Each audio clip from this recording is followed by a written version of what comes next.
Hi, this is Chris again with Nightfall Audiobooks. Welcome to the end of 2024.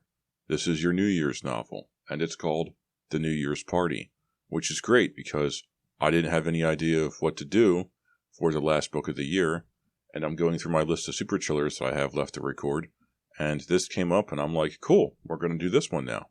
I have not read this before. I don't know how it's going to play out. I don't know what to expect. I hope it takes place around the New Year's and it's not just a false title. We should be okay. I mean, Halloween Party was about Halloween, so the New Year's Party should be about New Year's, right? From the looks of things, it looks like this book takes place during two different time zones. 1965, where some unspeakable horrors occur, and present-day Shadyside, where unspeakable horrors occur. So let's see what these unspeakable horrors are going to be. Let's find out together. So let's begin. If you want to get in touch with me, you can write me an email, nightfallaudiobooks@gmail.com. I am also on YouTube at Nightfall Audiobooks. Feel free to like, comment, and subscribe. I love your comments. I love seeing what you guys have to say. I also have a Patreon page, patreon.com/nightfallaudiobooks. Any help would be greatly appreciated. So tell your friends, tell your mom, tell whoever you think would like to listen to me tell them tales from R.L. Stine. Thank you very much for listening. And let's begin. Welcome to a Nightfall Audiobooks production of The New Year's Party by R.L. Stine, a Fear Street Super Chiller, Book 9. Part 1, 1965. Chapter 1. 5 more minutes till 1965, someone yelled. The New Year's Party swirled around Beth Fleischer, her friends shouting and laughing. The Beatles' She Loves You throbbing from the hi-fi so loud the whole room shook. A Coke bottle rolled across the living room carpet and hit Beth's foot. She nudged it aside with her toe and kept dancing. Her new white boots pinched her toes, but Beth didn't care. She knew they looked cool with her new miniskirt. Wow, Todd Stevens shouted in her ear. Groovy party. Beth tilted back her head and stared at Todd. She thought he looked like a movie star, with eyes even bluer than Paul Newman's. All the girls at Shadyside High thought he was fab. But Beth wasn't sure how much she really liked him. How could she not like a boy every girl wanted? She couldn't answer that question. The whole thing made her feel weird. She began to dance again. Then she scanned the room for Jeremy. She knew she shouldn't be thinking of Jeremy while she was dancing with Todd, but she couldn't help it. There he is, Beth thought. Jeremy stood all alone near the kitchen, sipping a soda. He looks so cool tonight.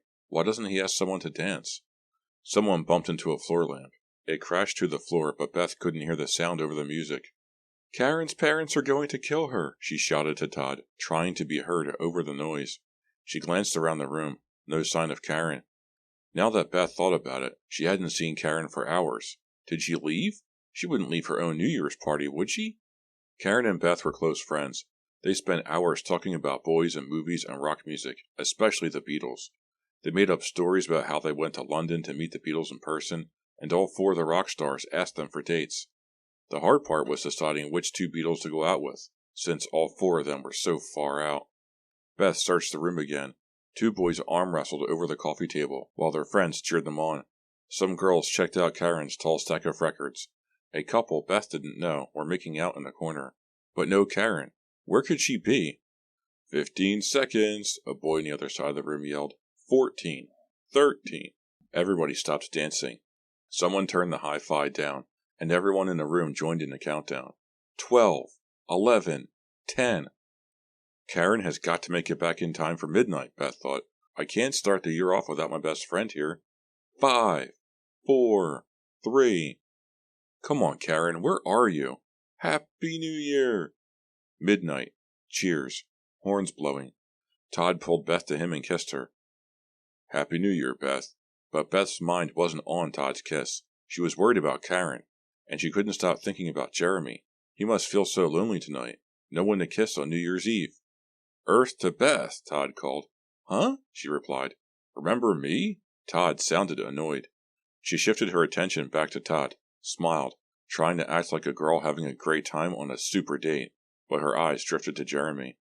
A group of tough-looking guys had gathered around him. What did they want, Beth wondered. Another song started. Chubby Checker singing Do the Twist.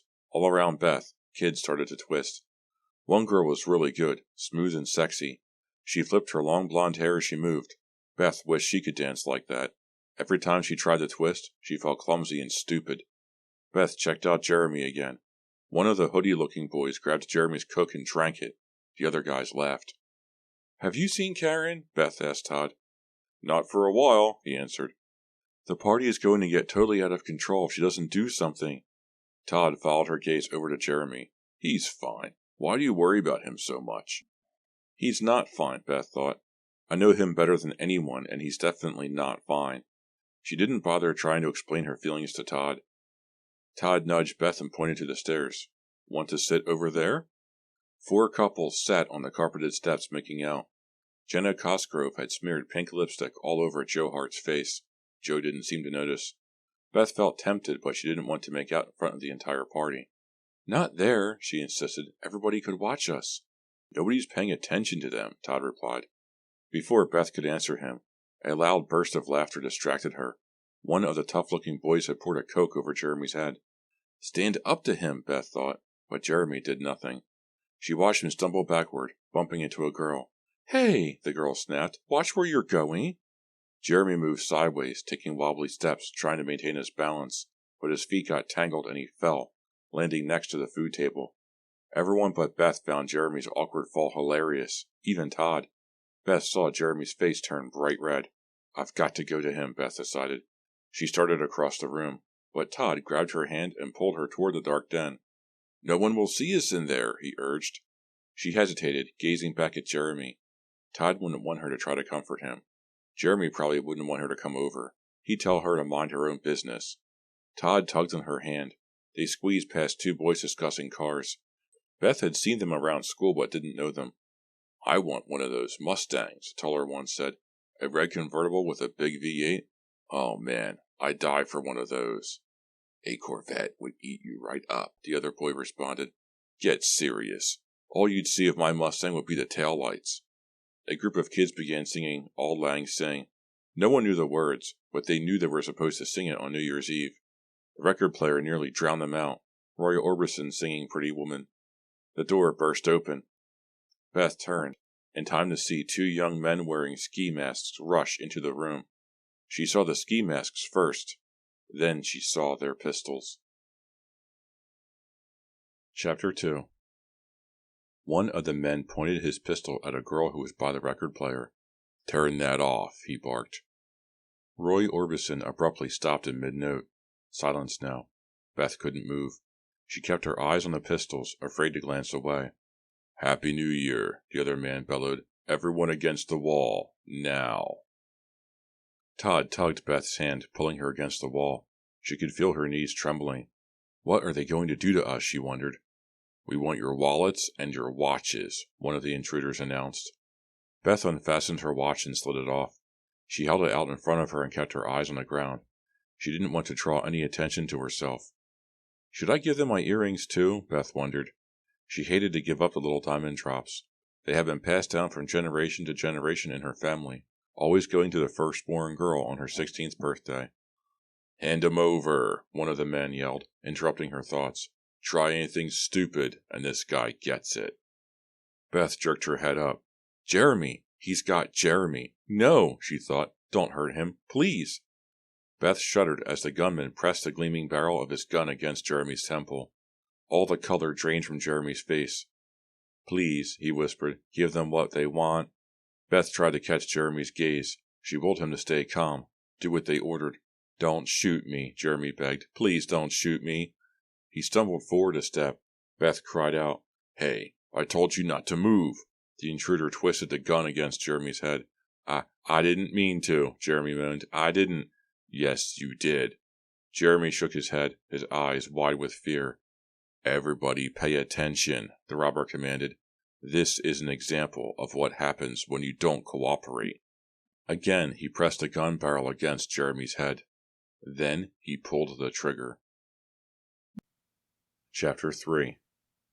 Beth screamed. The room rang out with screams. Jeremy's eyes bulged. He staggered forward but didn't go down. The gun didn't fire, Beth realized. Jeremy is okay?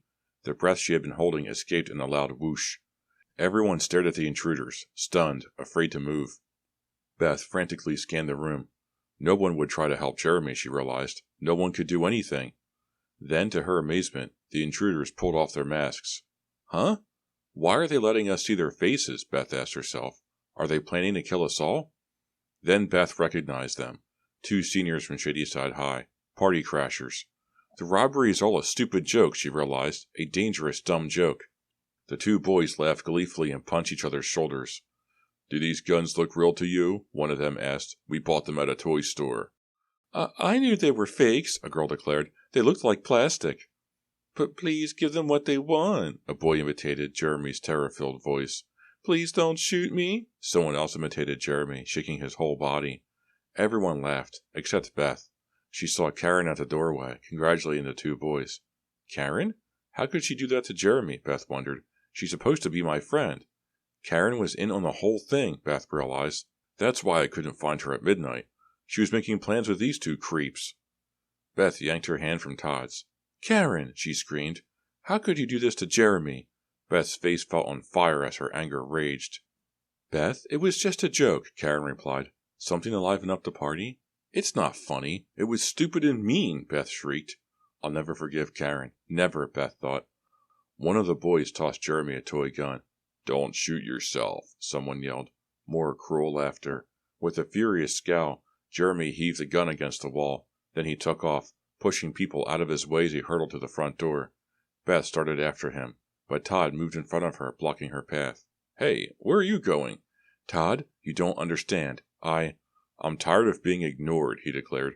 All you've been doing this whole night is watching Jeremy. Why don't you let him take care of himself? He needs me, Beth protested. Then maybe I'll find someone who pays a little attention to me. Todd turned and stormed away. I hate him, Beth thought. I hate them all for what they did to Jeremy. Beth saw Jeremy bolt out the front door. She thought about getting her coat, but then she'd never catch up to him. So she ran out into the freezing night. Jeremy, she shouted, her boots sinking into the deep snow that blanketed the front yard. Wait up! Where are you going? He spun around to face her. His handsome face was twisted in anger. Beat it, Beth. Leave me alone. I'm sick of being made fun of. He turned away with a scowl and trudged over the snow to his beat-up Ford Fairlane. Ignoring the freezing, swirling winds, Beth ran after him. They were just kidding you. Come back. The roads are all icy. You're too upset to drive. Go back to the party with your stupid friends. Leave me alone. You're not my mother. Jeremy slid behind the wheel and slammed the door. Snow toppled off the car roof. Slipping and sliding, Beth rushed around the car and jumped in the passenger's side. I'm going with you. The tires spun on the icy street as he pulled away from the curb. The roads are all covered with ice, Beth cautioned. She fastened her seatbelt and checked to make sure Jeremy had his on. Be careful, Jeremy. This is stupid. Pull over. Let's talk. Jeremy ignored her. Squinting through the snowy windshield, he sped through a stop sign without slowing down. Jeremy, don't drive like this, please. The car slipped dangerously close to the snowbank at the edge of the road. Beth shut her eyes, sure they would hit it, but Jeremy managed to steer the car back toward the center of the road. Slow down, Beth pleaded. She gripped the dashboard with both hands. Jeremy paid no attention. Trees and telephone poles flashed by in the car's headlights. Beth studied his face in the dim glow from the instrument panel. His jaw was set and he stared straight ahead, his eyes filled with anger. Why do they have to hurt him like this, Beth wondered. Why do I have to be Jeremy's only friend? The car skidded out of control. Jeremy spun the wheel, struggling to keep from sliding off the street. Slow down, Jeremy, please? They sped down the 2-lane highway. Beth usually loved to speed through the darkness. It was a great feeling of freedom, but not tonight, not on these icy roads, not with Jeremy driving so recklessly. Jeremy plowed through a snowdrift, sending waves of white snow flying in all directions. The highway glistened like silver under the headlights, a solid sheet of ice. We're not driving, we're flying, Beth thought, feeling the panic tighten her throat. We're flying out of control. Jeremy, the road is too slippery, she wailed. I'm begging you, slow down. Hey, Jeremy snapped. It's New Year's. Why can't I have a little fun? The windshield fogged over. Beth could barely see out. Turn on your defroster, she urged. He shrugged. Jeremy, turn it on. You can't see. It's broken. Why didn't you get it fixed? Because I didn't. That's why. Leave me alone, Beth. I didn't ask you to follow me. Beth wiped the windshield with her sleeve, but it only smeared it. Oh, please, Beth begged. We can barely see the road. Jeremy tromped down harder on a gas pedal. The old Ford roared over the ice. I hate it when he's like this, Beth thought. She squinted through the fogged windshield and saw the dim figure. A boy? A boy in the middle of the road? She screamed. Too late. Jeremy swerved. Something bounced on the hood with a heavy thud. A face appeared through the foggy windshield. A boy's face, his mouth open in a scream of surprise. The boy dropped to the ground. The car rolled over him with a hard bump. Chapter 4. Jeremy jammed on the brakes. The car zigzagged wildly, then slid to a stop halfway across the road. Beth stared out the windshield. The headlights showed nothing but the snowbank and the dark trunk of a gnarled tree. It was a boy, Jeremy moaned. I hit him. We've got to go back. No, Beth screamed, her voice full of panic. Get out of here now, before we get caught. Beth, we have to help that boy. We can't just leave him there. It wasn't a boy, Jeremy, Beth insisted. She repeated the words again and again in her mind. Wasn't a boy, wasn't a boy, wasn't a boy. I saw his face. No, we hit a raccoon or something. Beth pulled her hair back behind her head. We've got to turn around and go back. Maybe he's okay. And if he isn't, we've got to get some help for him. We've got to, Beth. You can't, Beth cried. You'll lose your license. Maybe forever. Jeremy frowned. Forever? And what if the boy is dead? Beth stammered. They could charge you with murder, Jeremy. She shuddered. But it was an accident, he protested. You were driving recklessly, speeding. It was your fault, Beth insisted. Wait, what's that? Beth heard it too. A siren, in the distance, growing louder. The police, Beth exclaimed. We've got to get out of here. If it was a boy, they'll help him. Now go. For a moment, Jeremy hesitated. Then he floored the gas pedal. The tires squealed over the ice, and they sped away. This time, Beth didn't tell Jeremy to slow down. She watched the snowbank fly past in a white blur, her heart pounding. She thought she saw the flash of a police car's red light behind them, but when she peered out the back window, the road stood empty. We're okay, she thought. We're going to make it. We're going to get away. I can't see, Jeremy complained. The windshield is completely fogged now. I need something to wipe it, Beth answered. There's a rag under the seat. Jeremy leaned over the wheel, struggling to make out the road in front of them. Beth felt around for the rag. She pulled out a crumpled map, a soft drink bottle, a screwdriver, a burger basket wrapper. Here it is, she cried. She frantically wiped the windshield, but every time she cleaned the spot, the fog came right back. She was still wiping the glass when the car slid out of control. She saw the look of panic on Jeremy's face as he fought with the wheel, turning it hard one way, then the other, trying to pull them out of the skid. It all seemed to happen in slow motion. The headlights swept over the icy highway. Then, as the car whirled, spinning faster, faster, the high snowbank spun into view. Then the icy highway again. Beth opened her mouth in a shrill scream as the car smashed hard into the snowbank. Her scream ended in a grunt as she was thrown forward and her head cracked against the dashboard. Darkness filled the car as the tall snow pile covered the windshield. Beth felt warm blood trickle down her forehead. She squinted hard, struggling to see through the blinding pain. The pain. She felt another jolt as the car broke through the snowbank. The car plunged down the gorge beside the road. She could feel it topple, but she couldn't react. She felt the warm liquid roll down her face, felt shock after shock of pain. The car bounced hard, rolled over, toppled and rolled, down, down. Jeremy, she choked out, you've killed us. You've killed us both. Part 2. This Year. Chapter 5. Burr? Renee Baker shivered as she closed the back door behind her. It was only November, but already the weather felt as cold as January. Renee, is that you? Mrs. Baker called from the living room. Yeah, Mom, it's me, Renee answered. She hung her heavy winter coat on a varnished wooden peg. Greta and the others are here. They're in your room. Okay, thanks. Renee hurried down the hall and into her room. Sorry I'm late, she called. Her best friend, Greta Sorensen, tossed a copy of Vogue she'd been reading onto Renee's nightstand. Don't worry, we saved you a few problems, she teased. Yeah, Greta's boyfriend, Artie Hodges, added. About 99 of them. They had a group project due in a week. 100 killer trig problems. Renee didn't know how they would ever finish in time. No, only 98, Ty Lanford told Renee. He stretched his arms over his head, balancing Renee's desk chair on his back legs. I finished one while those two were fighting about Artie's sneakers. He says comfortable, she says gross. Fighting, huh? Rini glanced over at Greta and Artie. They sat on the edge of her bed, Greta almost in Artie's lap. Now we're making up, Artie explained, looping one arm around Greta's waist. Rini tried not to laugh. They made such a goofy-looking couple. Arnie in his plaid shirt, ripped jeans, hair in a buzz cut, an earring in one ear. Greta in her long, straight skirt and belted jacket, every strand of blonde hair carefully tousled, makeup perfect. Rini could hardly believe it, but Greta and Artie had been going together since the 9th grade, a lot longer than she had been going out with Sean. Where's Sean? Rini asked. He's never late. Can't start without him, Greta replied. He's the only one who understands this stuff. I think I saw him with Sandy Burke after school, Artie joked. Greta swatted him playfully on the leg. Don't believe him, Rini. He's making it up. Rini forced herself to smile. She knew Artie was kidding her, but Sandy Burke could make any girl feel insecure. All the guys at Shadyside High drooled over Sandy. Rini knew she was pretty enough, tall and slim with long light brown hair, but she also knew she was no Sandy Burke. Sandy could be on the cover of one of Greta's fashion magazines. I'm serious. Sandy was all over him, Artie insisted. Now's your chance to make a move on Rini, Ty. Go for it.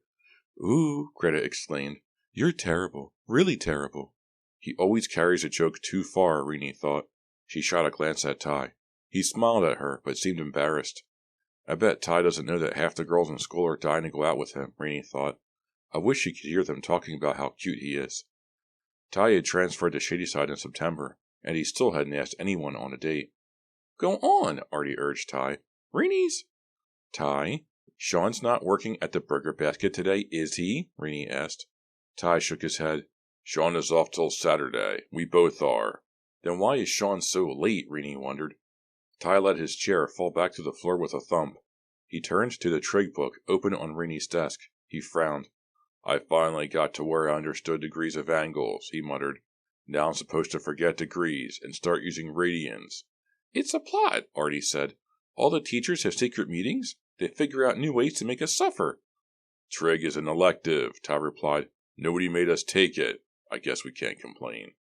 Actually studying this stuff is pretty stupid when you think about it, Artie declared. How many people out there in the real world worry about radians and sines and cosines and stuff like that? Engineers do, Greta shot back. She sounded irritated. Maybe I don't want to be an engineer. Right, Greta muttered. She slid away from Artie. You want to flip burgers for the rest of your life.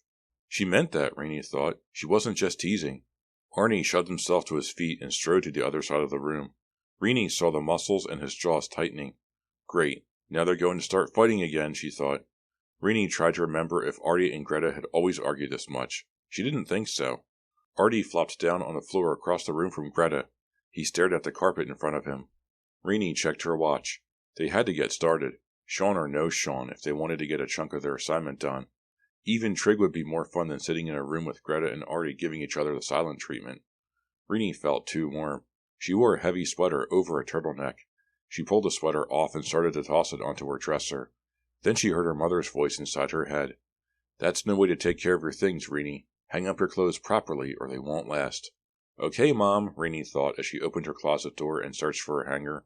She instantly yanked her hand back, because a pair of eyes stared out at her from behind the clothes. Bulging eyes, blank eyes. A face, moving forward. Behind her, Greta screamed. Artie cried out in horror. Rini jumped back, raising her arms to defend herself. No need. She was staring at a corpse. The body fell face first to the floor. A boy, Rini saw. She stared at the top of his head. Gooey blood, dark and caked, oozed over his hair. Familiar hair. Rini bent down for a closer look. The head rolled to the side, revealing his face. Sean's face. Oh no, Greta wailed. No! He's dead, Ty guessed. Sean is dead. Good, Rini said. Chapter 6. I'm not falling for that stupid joke, Rini declared. No way. Everyone laughed except Sean, who lay motionless on the floor. Rini nudged him with her toe. You can get up now, Sean. You've had your laugh for the day. Come on, admit it, Artie urged. We had you for a second there. We all saw you jump. Well, yeah, you jumped too if someone fell out of your closet, Rini explained. It took me a whole 2 seconds to figure out it was your usual dumb stuff. Sean climbed slowly to his feet, grinning. I thought I did a pretty good fall. Rainey sighed. I've seen it too many times. You guys need some new victims for your stupid jokes. It worked great when we pulled it on Dina Martinson, Artie told her. She's probably still screaming. Dina hasn't seen it 100 times before, Rainey replied, shaking her head. Maybe it didn't work this time, Greta declared. But we fooled you pretty good before. Like at the burger basket, Ty recalled. Yeah, Artie agreed. We got you good at the burger basket. Rainey had to admit it. They had fooled her that time. She'd stopped by the restaurant to meet Sean when he got off work. As she opened the door, a masked robber grabbed her and told her he was taking her hostage. She could still remember the feel of his rubber glove across her mouth and nose. Greta laughed. You scared me that time? Especially when the robber killed me, Ty admitted. He sounded a little ashamed of himself, as if he enjoyed the prank but found it kind of childish. Don't forget about the time I got you, Greta, Rainey said. At Artie's house, remember? I hid in the bathtub for almost an hour. The water was freezing by the time you finally came in and found me floating face down. Sean touched a gooey red spot on his head. Yuck, he groaned, staring at his fingers. What is that stuff? Rainey asked. For blood, they've been using a concoction Artie came up with. Corn syrup, red food coloring, sometimes a little flour to make it clump together. This stuff looks different. Theatrical blood, Sean replied. I got it at Jack's Jokes. The package claims this stuff washes out with water. I hope it's true. Mind if I use your bathroom? Mess it up and my mom will kill you, Rainey warned as he headed out the door. I can't believe Sean bought theatrical blood, Greta said. She turned to Artie. I thought he had to save all his cash for college next year. Guess the fight isn't over, Rainey thought. If Artie decides not to go to college when we graduate, I'll bet he and Greta will break up. Sean returned from the bathroom, his wet hair slicked back. Rainey's mom always joked that a color photo of Sean would be identical to one in black and white, but Rainey didn't agree. Black and white film would capture Sean's black hair and pale skin. What it wouldn't show was blue eyes. We'd better get started. We don't want to be here all night, Greta urged. Sean grabbed his books from underneath the bed. He thought of everything, Rainey realized. I probably wouldn't have noticed his books with everybody's junk scattered around, but he hid them anyway. Watching him, Rainey pictured the deep red blood that matted his hair, his bulging eyes. Even though she had known right away that he wasn't hurt, she couldn't push the image out of her mind. Maybe we should stop playing this game, Rainey thought. Maybe we should stop right now, tonight, before someone goes too far. We only finished 7 problems last night, Rainey griped. Can you imagine how long it's going to take us to do all 100 of them? Locker doors clicked open and banged shut as kids stuffed their coats in and pulled out the books and notebooks they needed for class. No one hurried, not with 15 minutes to go before first period. Artie was a big help, Greta complained, rolling her eyes. He didn't even pay attention most of the time. Rainey nodded. She didn't know quite what to say. Artie hadn't contributed much to the group project, and every time he did open his mouth, Greta had jumped all over him, giving him a hard time for slacking off, warning him that he'd never get a scholarship if his grades dropped any lower, always in his face. Greta stopped next to a drinking fountain. She pulled out a mirror and checked her lipstick. Rainey thought it looked perfect, but Greta pressed some more on anyway. We had another fight after we left your house, Greta admitted. I know I've been down on Artie too much, but he's messing up. He spends all of his time hanging out with Mark Bentley. Didn't Mark drop out of school? Rainey asked. She had seen Mark at a couple parties and around Shadyside High. He was tough to miss with his muscular body and slicked back ponytail, but she didn't really know him. Yeah, and the creep is trying to convince Artie to quit school too. Greta dropped her lipstick and mirror back into her purse. They wandered toward their lockers. I don't know what Artie plans to do, Greta continued. He's changed so much lately. Sometimes I feel really close to him and we have these great conversations. Or we'll go to Red Heat and dance and have a great time like we used to. Greta hesitated. But then he'll mention Mark, or I'll mention college, and we're fighting again. He doesn't seem to care about any of the things he used to care about. Rainey wondered if that included Greta. They passed the school office. Rainey saw the principal, Mr. Hernandez, talking to a woman in a brown coat. Down the hall, someone slammed a locker door really hard. What would Artie do if he dropped out? Rainey asked. Mark is working at the car plant in Waynesbridge. He says he can get Artie a job there too. Wow, what a thrill, Rainey replied sarcastically. That's what I told Artie, but he won't listen to me. He says Mark makes a lot of money, and he didn't have to waste 4 years in college to get it. Artie's family needs money because of Davy. Davy was Artie's little brother. He had some kind of a kidney problem. Artie's family must have huge medical bills, Rainey knew. Greta sighed. Mark's a really bad influence on Artie. I wish... Rini gasped and grabbed Greta's arm. Greta, look! That girl! She's breaking into my locker!